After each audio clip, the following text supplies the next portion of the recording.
Hi, good day. Yesterday ganap. Bigla-bigla na lang nagyaya yung asawa ko, 1:00 ng tanghali, nagyaya punta daw kami ng Sweden.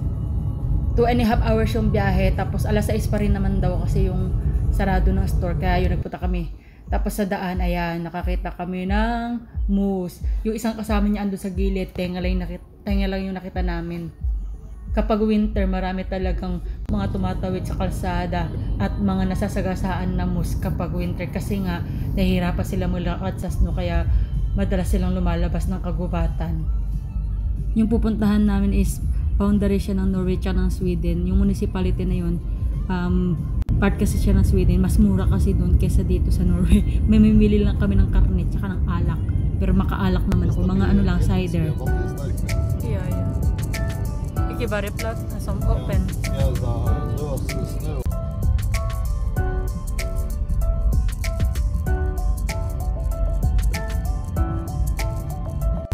Tapos ito yung boundary na ng Sweden tsaka ng Norway. Yan, papasok na kami ng Sweden. At isang palatandaan ko dyan is yung mga signage, kapag kulay blue na, Sweden na yon. Kasi ang Norway, red. Nakabase dun sa ano nila, sa flag nila. Tapos yan na yung store na pagbibilan namin ng karne. Maliit lang na municipality to. Tapos yung mga dati namin biniling cider, tsaka mga soft drinks, yung mga bote nun, ibinenta namin dito kasi hindi pwedeng ibenta sa Norway yun. Kaya dito lang. Tapos gagamitin namin yung pinagbentahan na yun sa pagbayad mamaya. Pero konti lang naman din kasi yung 25 kroner. Sweden kroner? Swedish kroner. Tapos siya lang yung pinamili namin, karning manok, baka, baboy, tapos mga pickles, tapos mga juice, tapos bacon palagay sa salad. Tapos siya, nagpunta kami sa kabilang store, bilihan ng alak, kaya mamili kami ng cider. At syempre, ang hindi niya malilimutan lagi na binibili dito is yung Bacardi, raspberry Bacardi, paborito niya, yun lang kaya niyang inumin.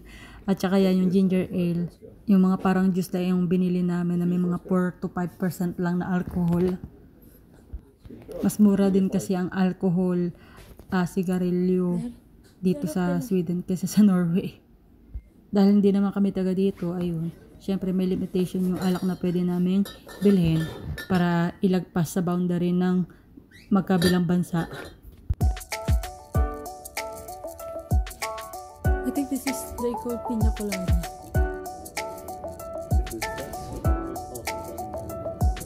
For the piña colada is with the coconut and pineapple. This is coconut and pineapple.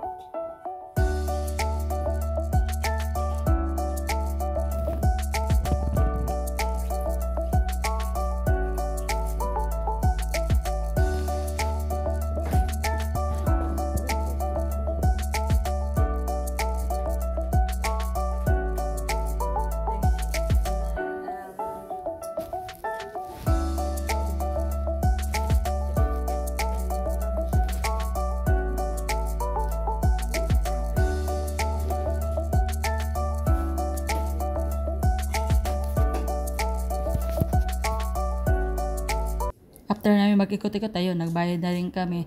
Tapos, dahil nag-charge pa kami ng sasakyan, sakto naman yung pinsan niya nasa cabin nila. Ayun, inimbitahan muna kami habang hinintay namin full charge yung sasakyan namin. Tapos, after namin manggaling doon, makapagkape, ayan, hindi pa rin full charge yung sasakyan. Pero, nagpaalam na kami sa pinsan niya. Tapos, ito yung lugar ko sa kami namili.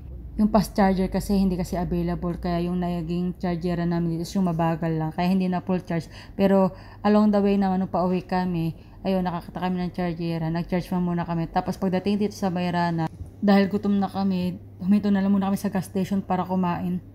Dito sa kanila ang fast food chain na store is yung nasa gasolinahan.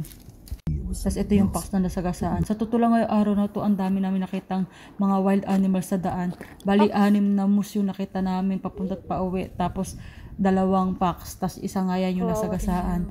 Tapos ito pa nga yung ibang moose na nakita namin sa daan. Malapit na sa kanto pauwi sa amin. Dahil dumiretso pa kami sa uncle niya para idaan yung nasagasaang packs. Ayun, 12 na ng gabi kami nakauwi.